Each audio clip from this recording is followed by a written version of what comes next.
Palakkad ചിറ്റൂരിൽ 6ാം class വിദ്യാർത്ഥിനി തൂങ്ങി മരിച്ചു. ചിറ്റൂർ 5ാം മൈൽ സ്വദേശി വടിവേലു രത്തിക ദമ്പതികളുടെ മകൾ അനാമികയാണ് മരിച്ചത്. പ്രസാദ് ഉറുമ്പശ്ശേരിയുണ്ട്. പ്രസാദ്, എന്താണ് സംഭവിച്ചത്? സേതുലക്ഷ്മി, ഈ സംഭവം നടക്കുന്നത് ഇന്നലെയാണ്. ഇന്നലെ വൈകിട്ട് ചിറ്റൂരിലെ വിക്ടോറിയ ഹയർ സെക്കൻഡറി സ്കൂളിലെ 6ാം ക്ലാസ് വിദ്യാർത്ഥിനിയാണ് അനാമിക. വടിവേലു രാധിക ദമ്പതികളുടെ മകൾ. രക്ഷിതാക്കൾ രണ്ടുപേരും സ്വകാര്യ സ്ഥാപനങ്ങളിൽ ജോലി ചെയ്തു വരുന്നതാണ്.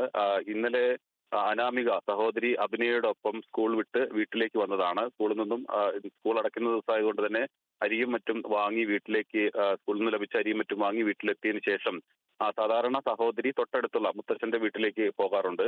അങ്ങനെ ആ കുട്ടി മുത്തച്ഛന്റെ വീട്ടിലേക്ക് പോയി. പിന്നീട് അമ്മ ജോലി കഴിഞ്ഞ്, അവർ തമിഴ്നാട്ടിലെ ഒരു സ്വകാര്യ കമ്പനിയിൽ ജോലി ചെയ്യുകയാണ്. അവർ ജോലി കഴിഞ്ഞ് വീട്ടിലെത്തുന്ന സമയത്ത് ഇവരുടെ മുറി അകത്ത് നിന്ന് കുറ്റിയിട്ടതായി ശ്രദ്ധയിൽപ്പെട്ടു. പിന്നീട് നാട്ടുകാരുടെ എല്ലാം തന്നെ സഹായത്തോടു കൂടി തുറന്ന് നോക്കിയപ്പോഴാണ് വീടിലെ ഹാളിനകത്ത് ഈ കുട്ടിയെ തൂങ്ങി മരിച്ച നിലയിൽ കണ്ടെത്തിയിട്ടുള്ളത്. എന്താണ് കാരണമെന്നത് സംബന്ധിച്ച് ഒരു വ്യക്തതയും വീട്ടുകാർക്കൊന്നും തന്നെ ഇല്ല. പോലീസും അത് സംബന്ധിച്ചുള്ള അന്വേഷണങ്ങൾ നടത്തുകയാണ്. വീട്ടുകാരിൽ നിന്നും ശേഖരിച്ചിട്ടുള്ള വിവരങ്ങൾ പ്രകാരം അതിൽ ഏതെങ്കിലും തരത്തിൽ കുട്ടിയെ വഴക്കോറിയോ അങ്ങനെയൊക്കെ സംഭവങ്ങൾ ഉണ്ടാകുന്നതുകൊണ്ട് തന്നെ പോലീസ് അത് ആവർത്തിച്ച് ചോദിച്ചിരുന്നു. പക്ഷെ അങ്ങനെയൊന്നും ഉണ്ടായിട്ടില്ല എന്നുള്ളതാണ് പോലീസ് പറയുന്നത്. എന്തായാലും പോലീസ് അന്വേഷണം ആരംഭിച്ചിട്ടുണ്ട്.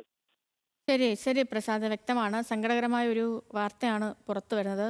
6ാം ക്ലാസ്സിൽ പഠിക്കുന്ന കുട്ടിയാണ് പാലക്കാട് ചിറ്റൂരിൽ തൂങ്ങി മരിച്ചത്. വിവരങ്ങൾ നൽകുകയായിരുന്നു പ്രസാദ് ഉറുമ്പശ്ശേരി.